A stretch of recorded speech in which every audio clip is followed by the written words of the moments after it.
through. Correct. It'll come through here. Okay. Yeah. Thank you. Yep. No problem. Usually watching it on TV. I know. Seems I so. don't have to cover it. Do the short straw today, then, huh? Yeah. This means I'm on the A team now. There you go. There you go.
Good afternoon, everyone.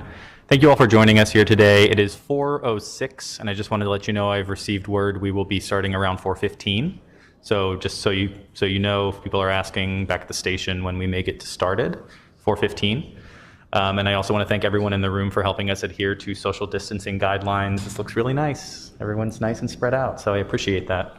Thank you, everyone.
Oh, no, pleasure, dear.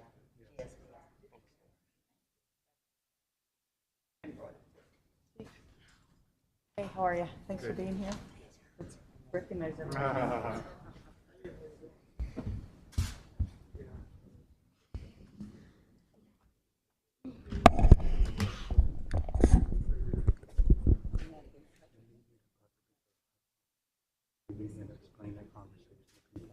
Okay. All right.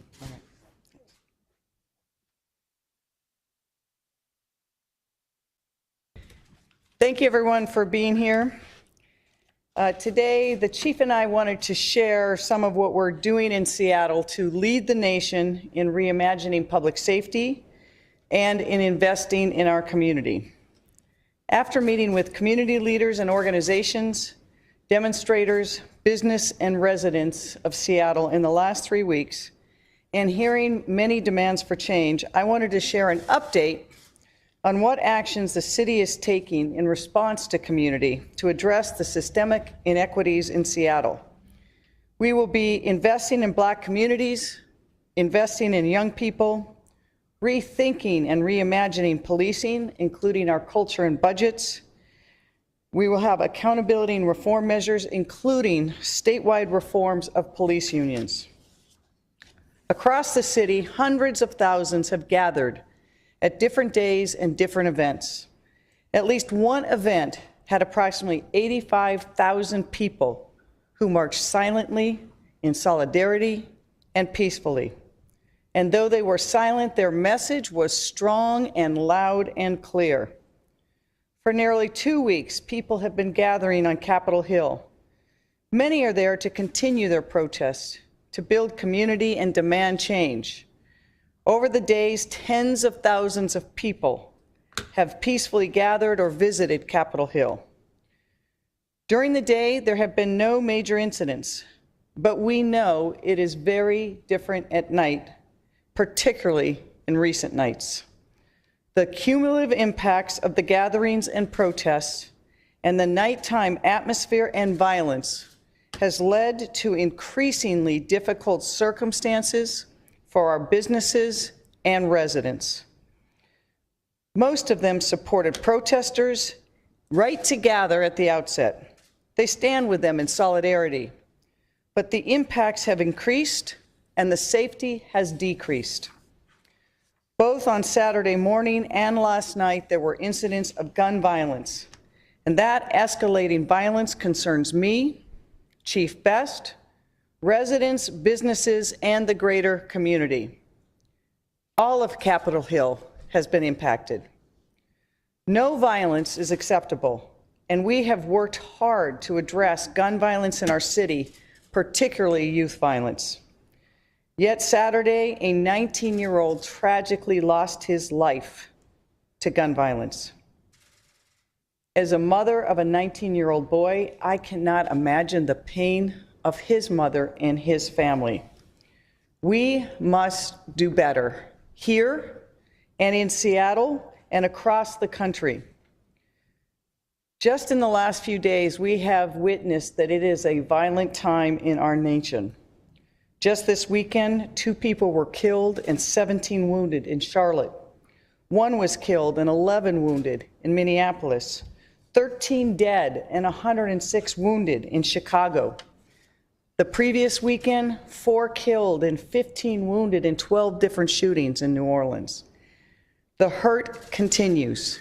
Seattle demands that I do better, the chief do better, and that we do better. And we agree. I will let Chief Best address what they're doing in those cases and those investigations.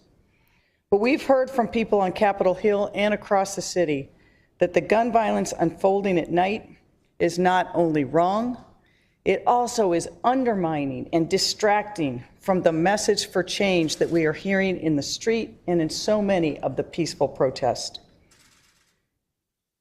It is not unnoticed that the victims were Black men at a time we're called upon and working to dismantle the racist systems that disproportionately affect Black Americans, particularly Black men.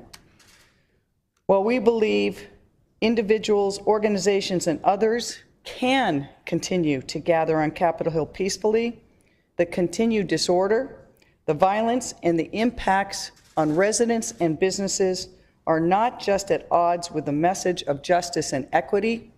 They cannot continue to occur. We are working with community to bring this to an end. Capitol Hill belongs to everyone in this city, and it is of deep, deep importance to the LGBTQ community, particularly during June, the month of Pride. Businesses need to open. Many of them have barely survived the COVID shutdown, and they and their employees are ready to get back to work, and they should be allowed to do so. The organizers at Capitol Hill have concluded that they should not gather overnight. We need to disrupt the cycle of violence. In recent days, we have deployed community resources to both de-escalate the area and to move people to services. We will continue working with and deploying these community organizations to change the circumstances on Capitol Hill. We have heard many over the last 2 weeks say that we as a city need to respond to community with community-based solutions, not always police. That's why we are engaging those partners now, like Not This Time, Community Passageways, and other Black-led organizations. I am hopeful and confident that these organizations that we are in dialogue with and others will work to encourage individuals to leave voluntarily, and we're working with those organizations and community leaders to resolve that situation. Our Human Services Department is also setting in place officers of services for those individuals experiencing homelessness in the area, so we can move them to a better and safer place. But the city will not allow for gun violence to continue in the evenings around Capitol Hill. And if individuals continue to remain at the park, we will be looking at additional steps to ensure community safety. All the residents, businesses, and leaders here today are aligned that we cannot let acts of violence define this movement for change. We also need to open Capitol Hill, Cal Anderson Park, and those blocks for businesses, employees, visitors, and residents. The call for change comes at a time when Seattle is witnessing the convergence of 3 major crises: a global pandemic that continues, a financial downturn that has impacted so many, and institutional racism, all of which disproportionately affect people of color, particularly Black Americans. This week, I will be going to the City Council with my 2020 budget rebalancing plan that reflects the hundreds of millions of dollars that the city will spend on COVID-19 relief, but it will also make new investments in community. As I present my updated 2020 budget this week and prepare next year's 21 budget in the coming months, these are my priorities for community safety. First, investing in Black and marginalized communities. True public safety does not come just from police. For the last year, we have been working to have better systems in place to build more resilience and more strengths in community, and we will continue to do that. One concrete way we want to make sure that communities know they have a place in Seattle is to help them build wealth and return legacy properties to them. We have been working for some time to transfer Bird Bar Place and the Central Area Senior Center and Fire Station in the Central District to the community. We will expedite that process so that people can be rooted in their community. King County Equity Now says the process has been too long, and process is part of the problem. Our process always disadvantages certain communities. I agree, so we will expedite those transfers. We will also invest in young people and youth opportunity. We want to give everything from free college to preschool to transit passes. We cannot achieve justice unless we have educational justice. As part of my budget this week, I will be committing another $5 million for mentoring and summer learning for Black youth. We also have to continue to look at police accountability and reform, and not just in Seattle, but statewide. A key to this will be reforming some of the union rights in state law. I'll be sharing more about this in the coming week, but we also know we have to rethink and reimagine policing, including our culture and budget. We have talked a lot about that, the chief and I, and others in community. And we know there are so many calls that police get that they respond because the other systems in society have failed. We had over 17,000 crisis calls the Seattle Police Department responded to last year. We need to build a system where those calls never have to be made, or when they are made, we can have first a person with mental health training or de-escalation training or community-based deal with those. We are asking police officers more and more to deal with all of the problems that society has created by underfunding the things we need to do to have a strong society. Part of rethinking police should also be on the long-term plans, not just for the East Precinct, but for the areas around it on Capitol Hill. And also by how police and community resources are presented in the community. We know that we need to have a true community space with connections to community-based organizations, health clinics, restorative justice programs that work hand in hand with the chief and her officers. Capitol Hill has always been the epicenter of justice and change and reflects individuals and the communities there most impacted by policing. Like all of Seattle, Capitol Hill is the ancestral lands of the Duwamish people, but for decades it has also been a refuge for the LGBTQ community. That's where we centered our fight for equality and where we found sanctuary. Cal Anderson Park is named for the first gay legislator who in the 1990s every year sponsored a bill to give protections to gays and was never successful. It was not until last week in 2020 that the Supreme Court finally made it the law of the land and extended non-discrimination laws to LGBTQ community. But at the same time, Capitol Hill is the gateway to the Central District, the historic heart of the Black community in Seattle. But it is a historic heart that they can no longer call home. When I grew up here, the community was 75% Black. Today it is less than 14% Black. Their history, their homes, their ties to community have been erased, and we must work to reestablish that. I am working with Black leaders on a plan to create a space on Capitol Hill to support community voices in rethinking and reimagining policing and on the greater investments we know we must make to really dismantle our systemic racism. These conversations are ongoing and must be led by the community themselves. I hope to have more to share on this soon. In addition, I will say that in some of the conversations we had, Black Lives Matter, Seattle King County has made it clear that they support Reverend Walden, who is here today, and her leadership in helping determine the long-term future of the East Precinct for the Seattle Police Department. The history of that precinct is rooted in Black-led organizing, and I will let her describe that more, but we will also be including in the budget additional resources for community engagement on policing and community ahead of my 2021 budget. I want to make sure that I support and give Chief Best everything she needs as she leads this dialogue with community on how to reimagining policing and how to have it live up to her vision of what community and police do together. But Chief Best has made it clear to me that for the short term, SPD will need the East Precinct to appropriately respond to more than 100,000 911 calls. SPD will be returning to the East Precinct. We will do it peacefully and in the near future. I'll let Chief Best talk about that further. But it is clear, while the physical space is important, we are going to focus our greatest efforts on reimagining policing itself. This means we can no longer have police be the first responders to deal with every call for help. It means deploying the right person with the right skills in the right situation, like mental health specialists, domestic violence counselors, or addiction counselors. There are times when police have to be the ones responding, but they will tell you there are times when it would be best to have others on the ground first.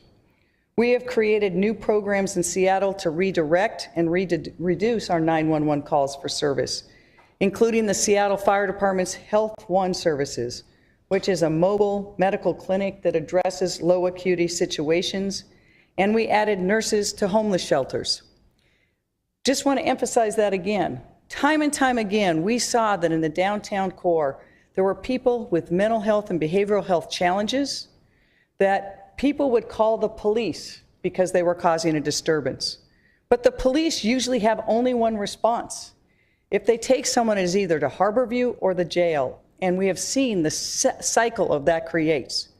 When it's the fire department in Health One, a trained medic and a social worker respond to get the person stabilized, to get them the help they need, and to reduce the need for police. We will expand on programs like this. Reimagining policing also requires accountability. Decades of work here led to the creation of our accountability system, including OPA, OIG, and the CPC. These independent oversight entities were designed to give community and civilian accountability to SPD. We must support them and give them the resources they need and allow them to do their jobs. Community also has asked for a greater role in guiding the next contract with SPD officers. I agree that this is key, and we are continuing to have dialogue on how to make this commitment meaningful and real. Together, we will reimagine policing and public safety, and we will invest in communities who have been left behind for far too long. A vision for a new era of police and community resilience won't end with these proposals. We must also fundamentally reform every other component of our society, our tax system, access to health care, education, among others. And that work is underway. Racism is a living, breathing organism. It permeates our society in so many ways. And we can only undo racism and begin to undo the trauma and injustice by really centering the voices of the people who are affected. As much as I wish there could be an immediate end to all of these issues, there is not. This city and cities like us across the country are all grappling with the same realities. We have had hundreds of years of systemic injustice. It will not be undone in a day or in any one city. But yet, we must try. And we must try to start putting in real and meaningful changes so that we can build generational and legacy change for all of the children in Seattle. I would like to ask all of the city to join us in this, to move forward, to reimagine this together, and to show that Seattle can lead the nation in a way to take what are difficult and challenging and generational inequities and issues and find a way to make our city and our country better. Thank you very much, and now I'll turn it over to Chief Best.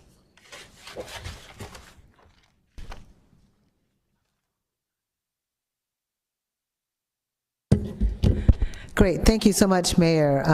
Before I begin, I just want to tell you how honored I am to stand with so many wonderful and distinguished community members and people who support public safety. First, Chief Harold Scoggins, who has been, relentless and untiring in all your efforts, a wonderful partner in community safety, and I feel, just honored to acknowledge the work that you've done and continue to do on behalf of the city. We have Victoria Beach, who is the president of our African American Advisory Council, Dr. Reverend Carrie Anderson from First AME, Reverend Walden, who many of you know is a community activist, Hisham Farajala from the Idris Mosque, a longtime supporter and person of great compassion and care. We also have Andre Taylor from Not This Time. Many of you will recognize and know him. Elise Chernin from the GSBA, a wonderful leader there, and also a long supporter of public safety. Bishop Gary Tyson, again, another person who has been a long supporter of public safety, policing, and cares very deeply and very greatly about this community and everything that happens in it. And then lastly but not leastly, Dr. Sheila Edwards Lang, if I'm saying that Lang, if I say that correctly, who has also been a longtime community supporter. We have people here standing with us today who have a long history of giving their time, their effort, and their lifeblood to the safety of the city of Seattle. For those community members who were not able to join us today, I thank all of you for your continued support of your Seattle Police Department. But we cannot move forward as a community, as a city, or a police department unless all of us are working together. I would like to provide first a recap of this weekend's events and then move on to what the mayor talked about re-envisioning and reimagining policing in the future, and Seattle leading the way on that. So 3 people were shot in the course of 48 hours in Capitol Hill, in the area known as the CHOP. The first shooting happened early Saturday morning. A 19-year-old man was killed, and a 33-year-old man still remains hospitalized in critical condition. Last night, gunfire erupted again, and a teenager was shot in the arm. SPD officers responded to all of these incidents, and on Saturday night, upon entering the CHOP, they were met with a hostile crowd that prevented them from getting to the victims. Because we couldn't guarantee the safety for the first responders to enter, neither officers or medics were able to get there and treat the wounded.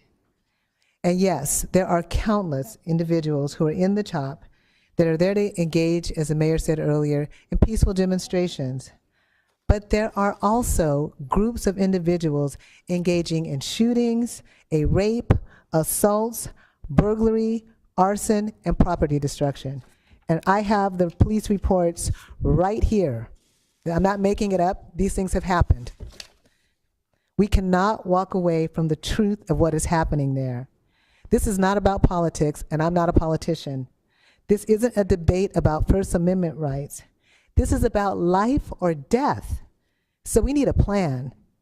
The council legislated away officers' access to less lethal tools when in fact we had in place a temporary restraining order by Judge Jones, and we would ask and hope that they would reconsider and make our ability to respond to these incidents and use the appropriate tools available to us. No one, especially the officers, want to be in a situation where they have to use any other option. The only options left to us, which actually ends up being, our batons or a gun, neither of which are the appropriate response to the situations that we're seeing up on the Hill. The Seattle Police Department spent years developing the gold standard of use of force policy. It was done in coordination with the Federal Monitor, the Department of Justice, and the federal court. Let that work and oversight process allow us to use these tools when absolutely necessary, as the judge has defined. I cannot stand by, not another second, and watch another Black man, or anyone really, die in our streets while people aggressively thwart the efforts of police and other first responders from rescuing them. A life might have been saved if not for the circumstances created by hasty legislation. I wanted this job. It's no secret. I love the job. I love being the police chief. I care deeply about the community, but we need the council and others to support us and assist us in preventing further loss of life. There has to be an end to the chaos that has been celebrated by some. I talk to people in that community all the time. They are telling me it's getting worse every single day. And I know as well as anybody that Black Lives Matter and Black Lives Matter Seattle King County has made it clear that the council needs to allow community-led leadership, as the mayor talked about, community-led leadership to lead the process. The lives of the Black community should not be caught up in political posturing, maneuvering, and pandering. I know Mayor Durkin stands with me and supports me. We are both champions of police reform and we need the council to join in that work instead of focusing on how best to lay off city employees. I also have to stand up for the men and women of the Seattle Police Department. Our officers need to get back in that East Precinct. Before I close, I want to look to tomorrow, to next week, and to next year. We all know that policing is never going to be the same as it was. Not in the nation, not in our state, and not in our city. It can't be, and it shouldn't be. We have to make change. We have to re-envision and reimagine how we're going to move forward. And as the mayor said, it has to be community-led, hand in hand, working with the very people that we're serving. First and foremost, the Seattle Police Department commits to joining our community. Community must not just advise us, they must lead us. We are also weeks into a process critically examining what we will ask our officers to do every day and whether they need to do it. So much has been placed on them because of failures in other systems, and the mayor talked about it earlier. 16,995 crisis calls. That's how many cops responded to in an 18-month period. So maybe there is a better way to have a different response from a different institution or different level of service that can be provided. We're open to all of that. Again, community-led. And in our new model of policing and community safety, the entire structure and mission of the Seattle Police Department has to be reimagined and re-envisioned. And it will be done with direct community guidance. We'll be looking to the community to come to us and talk to us person to person, face to face, to make sure that we're initiating the steps that the community wants to see. These are the initial steps. You know, I used to run track. You know, that was a long time ago, but I did. and you know, you have to warm up first. But I intend for this to be both a sprint to address our critical immediate needs and a marathon for our continuous improvement under this new paradigm shift led by the Seattle Police Department and the Mayor's Office. Seattle PD is releasing additional notes on this, but we need and we will do this with community. Thank you.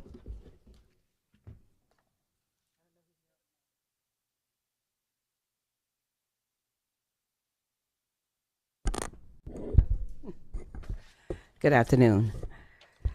Wow. All I can say is wow. World is turned. I'm here I actually speaking for history because that's what I love. I'm also here to support Chief Best in getting back into the East Precinct. I mean, I really and truly, East Precinct came about because of Sam Smith. He was the first African-American person elected to the city council, and that's where the city council worked differently. It was no districts then.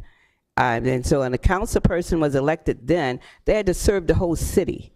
I mean, people might want to research that and go and look at the archives and see how things got done and compare that. You might want to do something about that. But that's not what I'm here to talk about. I'm here to talk about what leadership is and what leadership looked like when Sam Smith was here. Was the first person. Sam Smith got elected, and then he started in 1977, actually talking about the East. It was no precinct in East, okay? No precinct at all. Calls for service to the central area took like 45 minutes, and in some cases they had to say a white woman was hurt and told to get somebody over there. That's what it looks like. And so I'm here to say that the history about this is it's necessary. It's it was actually put there for the Central District. That's what it was. That precinct was there to serve the Central District. But today it serves 100,000 people from south of the Mount Lake Cut all the way to I-90, all the way to Massachusetts. That's where the cutoff for I-90 is. It serves all the Madison Valley, all the Madison Park, Leschi, Madrona, the ID, all the way down to the lake. That's what that precinct does, and we have a debt of gratitude for Sam Smith, and he was courageous. And you know what Sam Smith would do? His door was always open, and he would have his lunch back. Anybody could come and sit with him and have lunch with Sam Smith.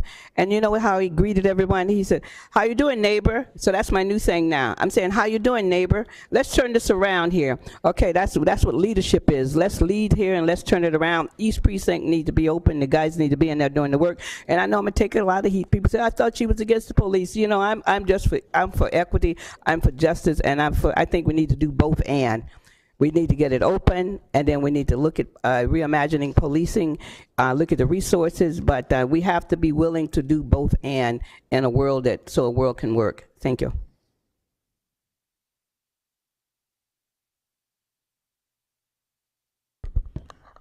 To Mayor Durkin, Chief Best, Chief Scoggins, to my community partners that's standing here with us today, and to you, my brothers and sisters, I am Pastor Kerry Anderson of First AME Church in Seattle, Washington, which happens to be on 14th Avenue between Pine on the north and Pike on the south, right in the Capitol Hill area.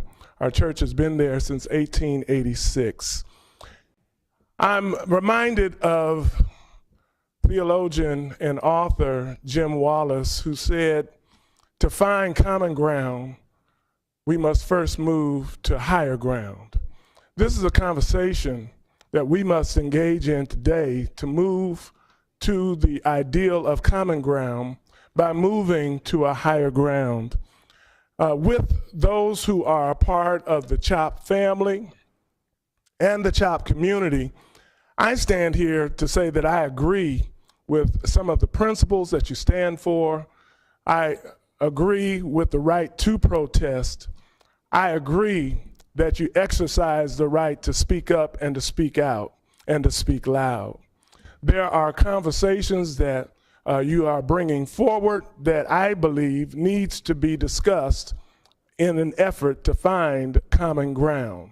Things such as distribution of the allocation of funding through the city, whether it comes from the feds, state, county, and filters into the city coffers, and how it's properly allocated to support social services and the different departments in the city. I agree with you. There needs to be a discussion on those matters, how the funds are allocated and distributed to make this community what it should be. But I also believe we need to have a conversation about public safety and public health. As it relates to public safety, with the East Precinct being closed, it now takes the response time of Seattle Police Department 3 times as long to respond to calls, 911 calls in the East Precinct area. And while I believe in the principle of community-oriented policing, it's really beyond those persons that mean so well with CHOP to be able to supervise and provide that type of service for a vast, vast zip code and a vast, vast catchment area. So we do need police in the East Precinct so that we can mitigate and reduce and de-escalate matters that come before the residents that live there and the churches and businesses that support and thrive there. But also, in addition to public safety, we also have the matter of public health. As our mayor has said there, and our chief has said, there have been numerous shootings, one resulting in the loss of a precious life. And if public service responders could have gotten in that area, perhaps that life could have been saved. Perhaps you could have patched up the wounds of that young man. Perhaps this would not be yet another life lost at such a tender age.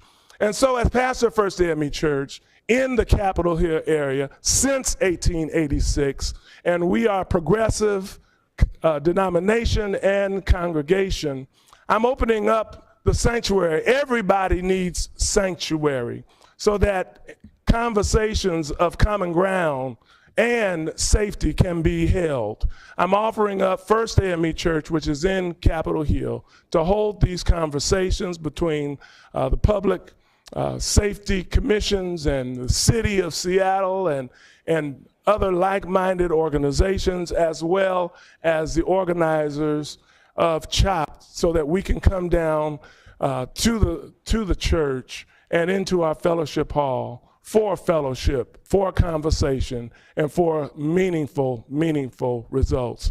God bless you. God keep you.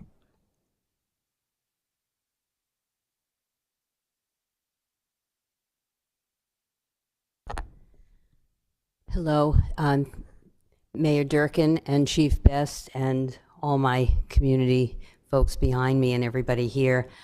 I'm with GSBA, we're Washington State's LGBTQ Chamber of Commerce, and I'm also our program, the Capitol Hill Business Alliance, and I'm also a trustee at Seattle Colleges. So Capitol Hill is my neighborhood for so many reasons, and all of those small businesses are connected to either CHBA or GSBA.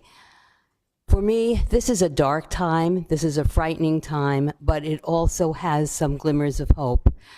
It is hopeful to see tens of thousands of people in the street, but it is very frightening when we realize that so many people are coming out. There is so much anguish and anger, and it's rightfully there.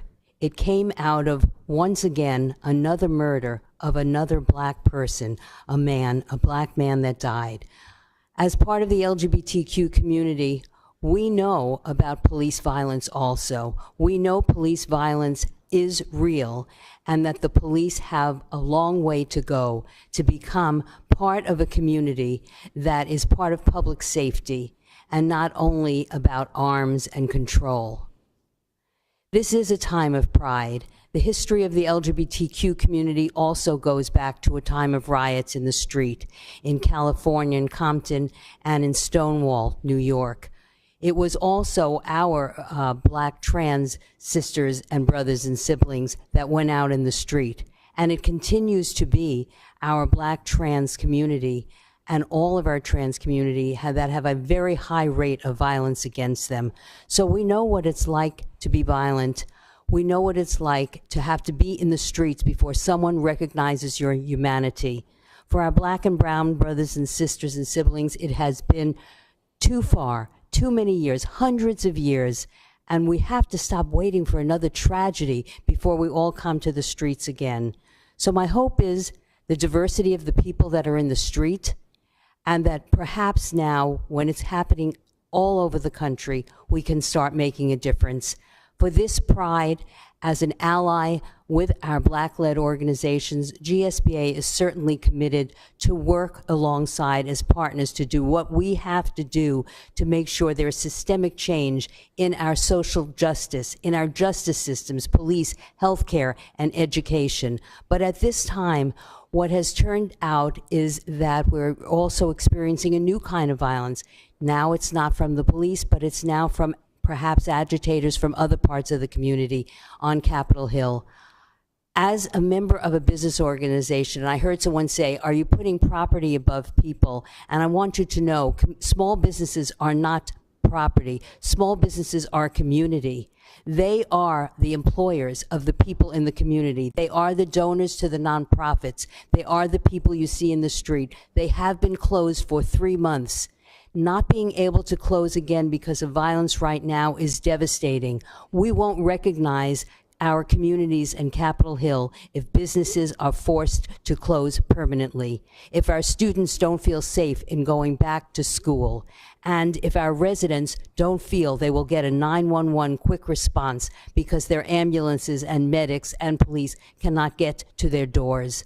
So today we are committed to absolutely stand with protesters, to work for systemic change, but to also work against violence so that we can all have our voices heard, work in community, demand systemic change, make sure it is actually implemented, and then make sure there is accountability to achieve it.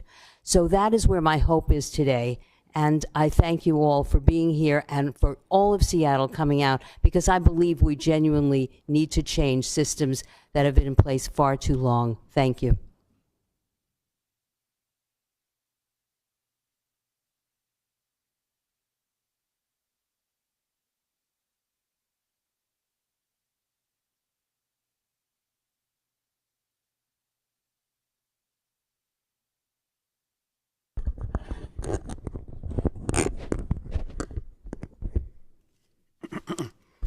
Hello, I'm Andre Taylor, founder, executive director of Not This Time. I'm about to have a different conversation with you. I talked to the leaders of CHOP yesterday. We had a great conversation.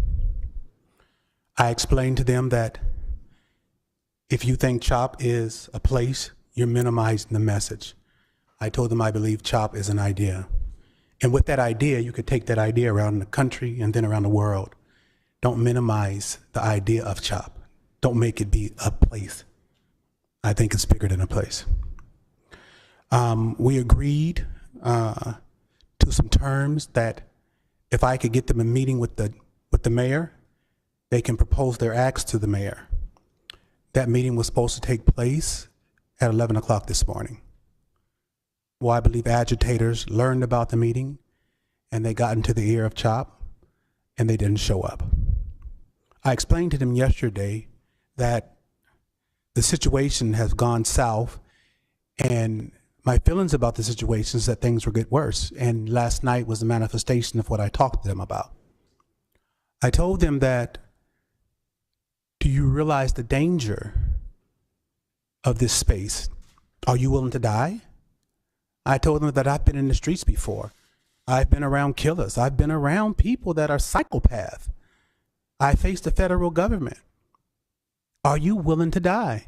And not only are you willing to die, are you willing to take the responsibility of someone that dies on your watch? You're going to be held accountable for that. And I told them the reason why I'm involved, while everything was peaceful, I never said anything. I applauded them, and I continue to applaud them. But when violence enters in, and when you're doing what you're doing because of violence, but then when violence enters in, it kind of overshadows your message. And then what it does, when it's a continual amount of violence, it puts the mayor in a place of, is my responsibility just to CHOP or to the city of Seattle? Do I have a responsibility to make sure if there is violence, and I'm explaining this to them, and I don't act, how does that make me look? I said they're going to have to act because of the violence. I said, and all the support that you had, they're going to walk away from you because they don't want to be associated with violence. And if this space is creating and drawing violence to it, then that means it's over. Get the meeting with the mayor, leave with something that you're going to distribute amongst the community, and you will be viewed as champions, is what I told them yesterday. It's unfortunate that they did not show. I feel like I can't help the situation now because of the violence that will probably continue tonight. I went down there today and spoke to a lot of them.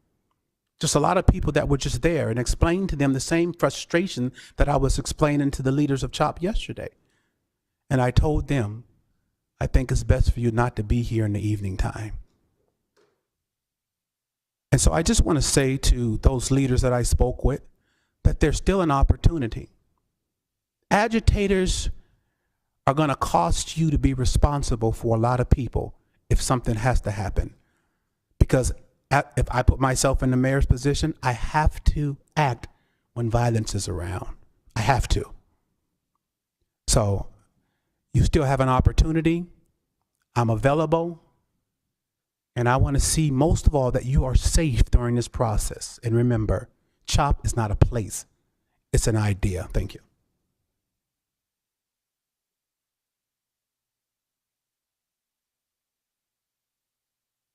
Thank you all for your words and for your presence. Thanks, Chief, for your words. And I think the Chief or I can take Q&A if there's other people that they're addressed to as you're being moderator. Yes, thank you, Mayor. We have a handful of folks online who have RSVP'd, as well as folks in the room here today. So, Mayor, I'm going to turn it over to you to call on a few folks in the room, then we'll go over to the 2 in the room, 2 on the line, like Sounds usual. good. All right, Matt, you got there first. Madam Mayor and Chief Best, can you explain more about the evening situation? Was there a request to have a curfew at 8 p.m. starting tonight, and the people at CHOP would leave and to return at 8 a.m. in the morning? I don't believe there's been a request for a curfew. I have read that there has been some people in CHOP have said that they want the hours to be 8 to 8. I think going back a few days when the chief and I talked, both Chief Scoggins and Chief Best, I made it very clear, and their expectation was the same. There should be no place in Seattle that Seattle Fire Department and Seattle Police Department can't go. And that has been our intent and will be our intent. And you saw the police did respond, but they were met hostilely by the crowd. The chief then has taken some other operational strategies, but we have to make sure that any resident or any business or any visitor to Seattle that calls for help gets the help they need. And so that is going to be the primary emphasis for the chief of police, the fire chief, and myself. Erica?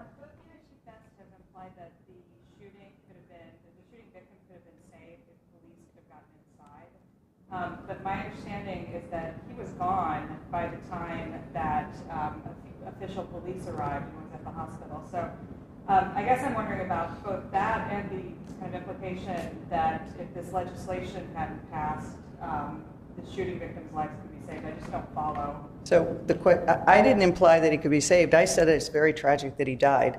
And as a mother of a 19-year-old boy, I can't imagine the grief that his mother is feeling. I read that he had just graduated from high school and then met this death. And we've released the timeline in terms of when the call was made, when fire was able to respond, when police were able to respond. I think Reverend Anderson spoke the hope that we all have, that any life could be saved. So I don't think anyone was contradicting what the facts are, but it's a bigger existential issue.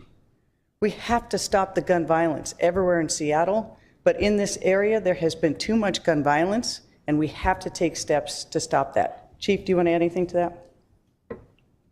Actually, Mayor, I think you covered it quite well. All right. Well, you made a different comment, though, Chief Best, about... We're going to go to another. That's like 3 questions, and we've got a lot of people on the phone. 2 on the phone. Thank you, Mayor. Our first question will be from Paige Browning, KUOW, followed by David Gutman, Seattle Times. Paige, the floor is yours. Mayor Durkin or Chief Best, can you outline more detail on when the East Precinct is reopening for? I think, Paige, we couldn't hear you, but I think your question was, when is the East Precinct reopening? Correct. I think the chief right now has been making operational plans on how to do that in a phased way and safe way, and it's going to be in coordination with the other ways we're trying to reduce what's occurring right now in that area of Capitol Hill. Do you want to add to that? You know, it really is kind of what she said, but we don't have a specific date. We want to make sure that whatever happens, that we do it safely and consider the safety of everybody involved. And so we're working on that right now with a lot of folks. As you know, as Andre Taylor mentioned, he's been down there talking to some of the folks. We've had other city personnel talking to some of the people in the area. It's quite an eclectic group. And so we're trying to make sure that whatever we do, we're able to do so safely, which is one of the reasons that I would hope that we could go back to the temporary restraining order that was issued by Judge Jones, that is, because if there was a circumstance where, you know, we did have to do dispersal, we do want to be able, under extreme circumstances, to be allowed to do that in alignment with the temporary restraining order. The last thing we want is for anybody to be harmed.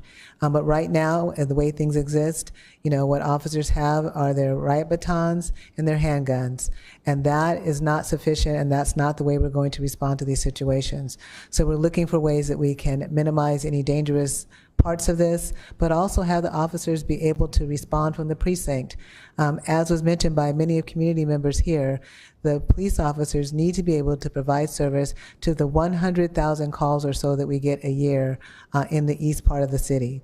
So that's really where it stands. Thank you, Chief. I would just want to add to that page. I think that one thing that is also relevant to that is, you know, again, in so many of the community conversations that the chief and I have had in the last several weeks, is the real emphasis and need from community for us to be able to look at resources other than police to resolve a range of community conflict.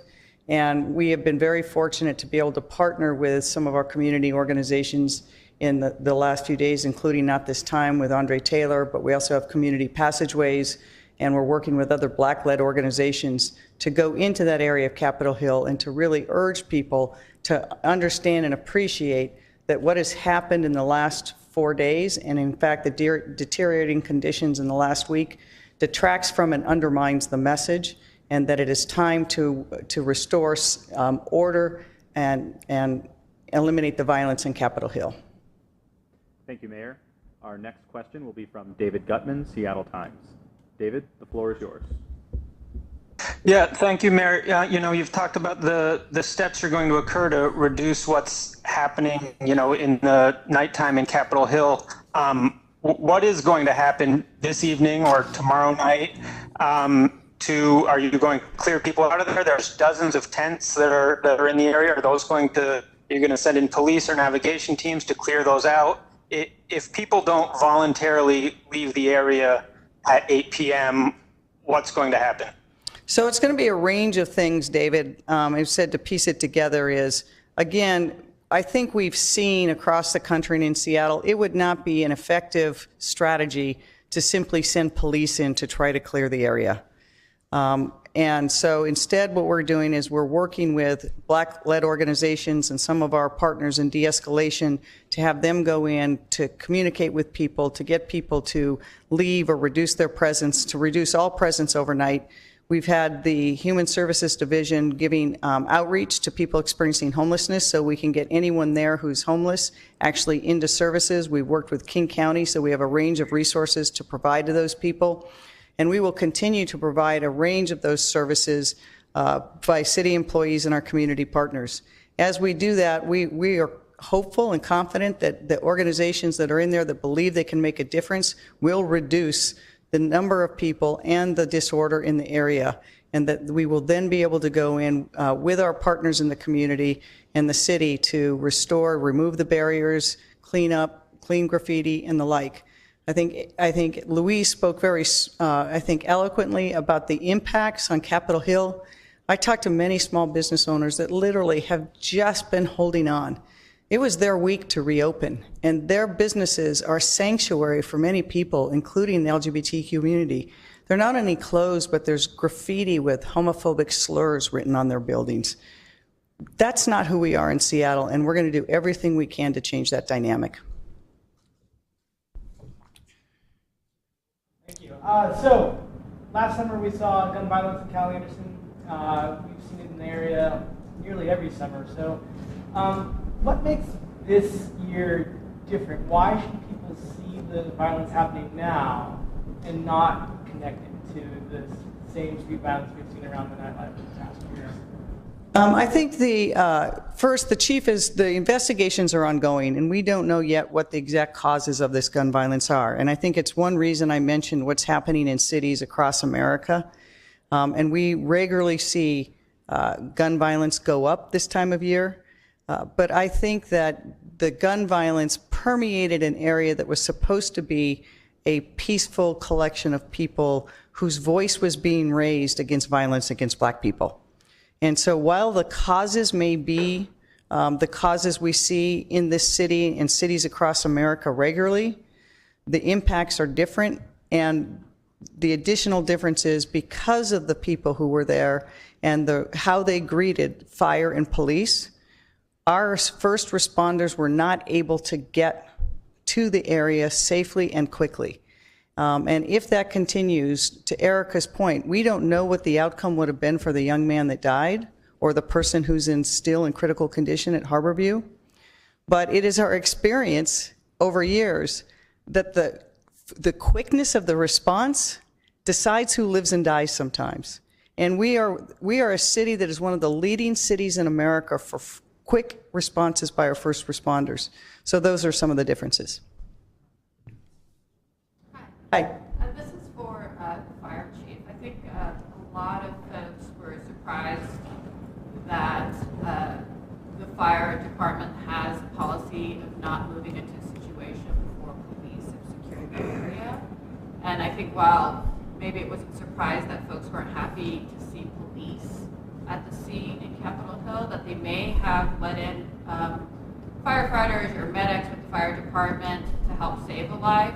Can you speak to that? How long has that been the policy? Is that in general the policy across the country? Is that unusual at all? Sure. Good afternoon. My name is Harold Scoggins. That is not an unusual policy for the fire service. Over the last 12 months, we've responded to almost 300 scenes of violence here in the city, from shootings to stabbings to assaults. That's our policy on every single one of those responses. It is not our goal to put firefighters in harm's way so they can't do their job. So that is nothing new. We also did a lot of work on the ground. Over the last week, we met with the EMS staff. We dropped them off what we call mega movers, where you can put a person on and meet us at a rendezvous point. We talked to them about the operations because the situation could occur. And I did have an opportunity to listen to the dispatch tapes, and our dispatchers gave very clear directions of where the rendezvous point was that we had talked about. But this has been a long-standing policy. You have to imagine our firefighters aren't equipped to deal with people with guns, handguns, and rifles as they were greeted with that scenario. I mean, the last thing we wanted to see is what happened. You know, I have a 17-year-old son, and I have another older son, and I have 2 grandsons. The last thing I want to see is another African-American young man ready to live his life pass away. And I do want to express my condolences to the family because that hit me in the heart. But this is a standard practice. We have to put our people in position to be successful. And as the mayor said, I'm so proud of our EMS system. It's one of the best in the world. We have people come and visit all over the world, from all over the world, to learn our system, to learn our policies, to learn our practices. We do amazing work when we can get there in a safe place to do the work. So that's not new. It's something that we deploy on a daily basis.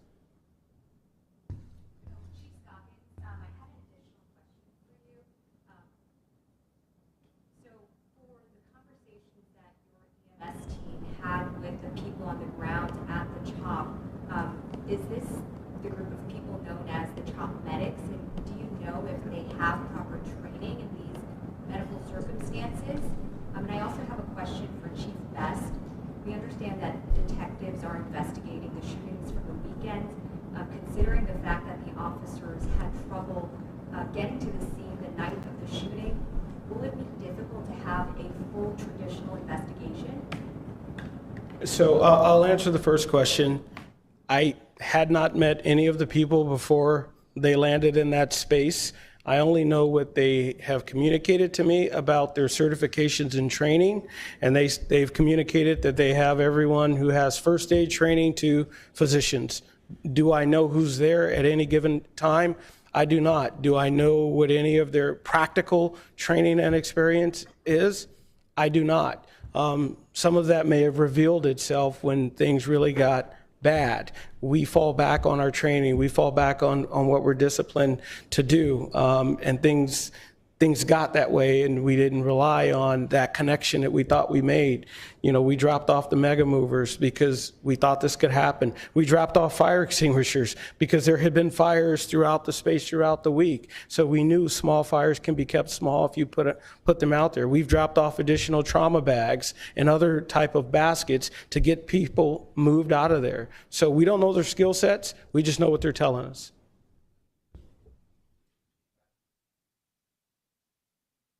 I thought she had a question. I just wanted to answer her question about the homicide investigation. So obviously, it would have been, much better if we could have had officers come in and secure the scene as we typically do on a situation like this. We weren't able to do that, but that doesn't eliminate or minimize the fact that detectives are still following up on all of the normal things that they could get, that they can ascertain, who might have been in the area, who might be a witness, any video, any other information that we can get from witnesses. But clearly, it wasn't the most ideal situation for them to respond to, and that happens, sometimes, on these calls. But we have highly trained, well-trained detectives that are pulling together information even as we speak. But clearly, we want to be able to get in and secure a scene whenever that's possible, and that's one of the challenges that we had.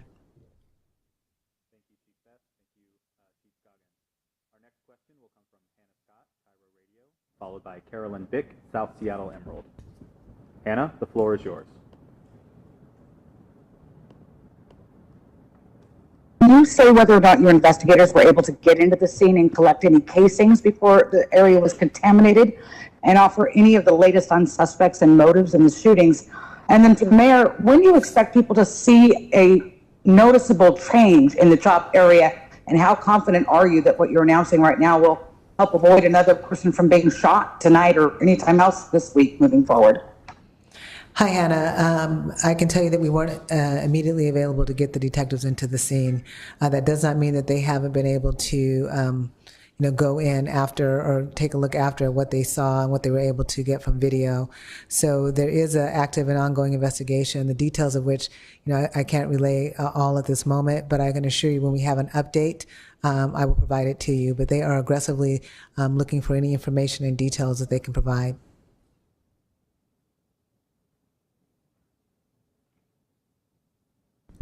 Hannah, I think it's a multi-prong. I think the messages you heard today from the people here, and then I think that the message is being delivered right now in Capitol Hill is, it's time for people to go home.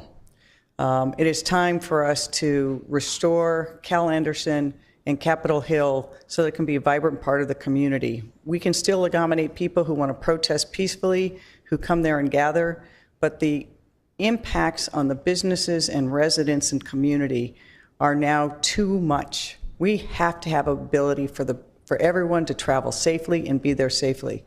So we don't have a specific date by which I can promise you it's all going to be resolved, but we will continue to work with our community-based partners and the Black-led organizations to let them first make sure they can get in and talk to the people who are there supporting the reason people are protesting in the streets, and call upon them to exercise those protests in a different way in a different place. Thank you, Mayor. And our final question today will come from Carolyn Vick, South Seattle Emerald. Carolyn, the floor is yours. Thank you.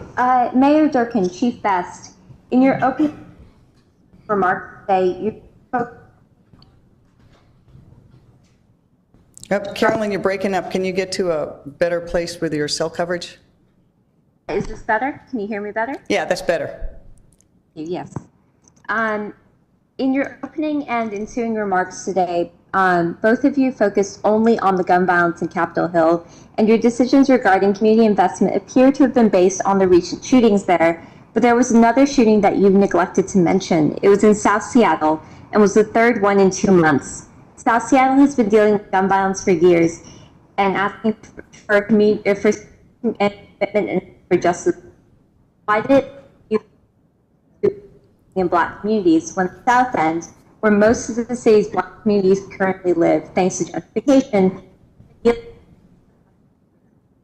So Carolyn, you're cutting in and out, but I think your question is, why are we responding to these shootings on Capitol Hill, and why haven't we responded to other gun violence, particularly in South Seattle? And the answer to that is we have. It has been a priority of mine since becoming mayor. We've held a number of forums and meetings with community-based organizations in South Seattle to talk about not just youth violence, but really youth opportunity. And how do we break that cycle? It's why my last year's budget invested more money than ever before in restorative justice and intervention programs like Choose 180 and others, community passageways. We will continue to invest in those throughout the city, and I think that it is critical that we, from pre-birth to through a person's life, they have absolutely the same opportunities that everyone has, but it has not happened in our country.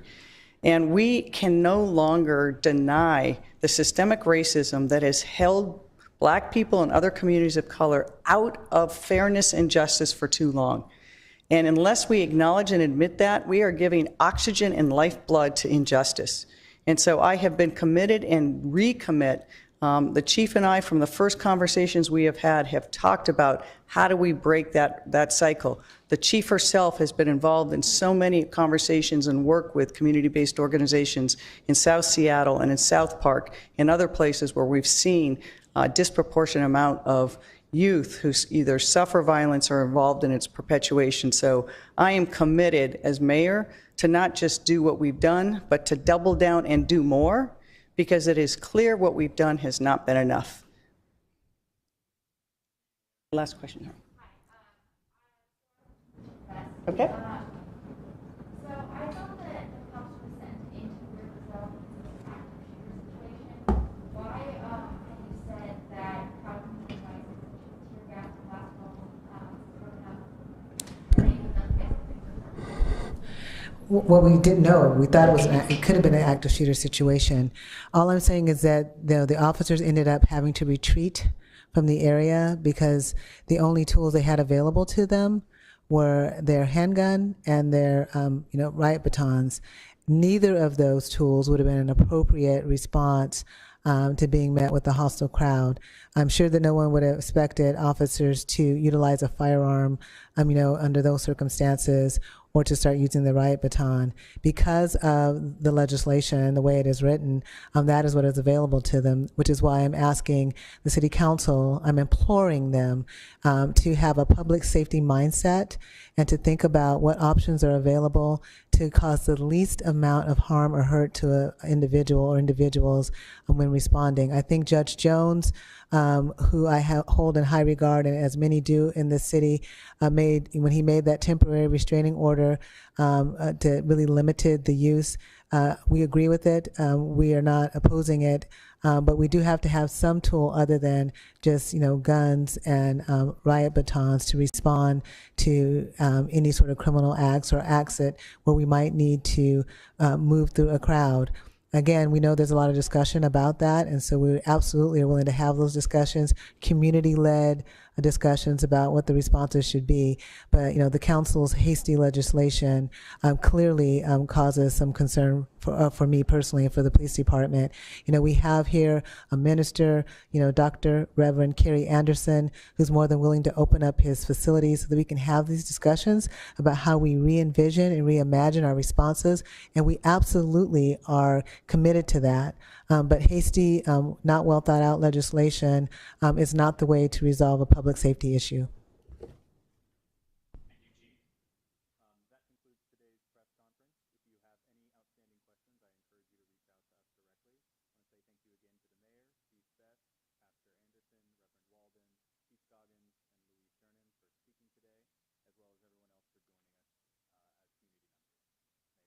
Thank you. I also want to echo that thanks to not just the people standing with us today, but for the hundreds of people I've been able to talk to over the last 2 weeks who bring various levels of pain and frustration and challenge to government. I'm listening. This is a really hard and uncomfortable time, but that discomfort is necessary because comfort itself has been able to perpetuate many of the inequities that we see in our society. And so I want to stand with and thank all those community organizations that continue to challenge me to be better, our city to do better, not just in policing, but in every institution we have that touches people's lives, to make sure that those institutions are lifting people up and not holding them down. Thank you very much. Thank you all for coming. We so appreciate you all. Thank you. Thank you, Vishal. We appreciate you more than you know. Yeah. Thank you. I'm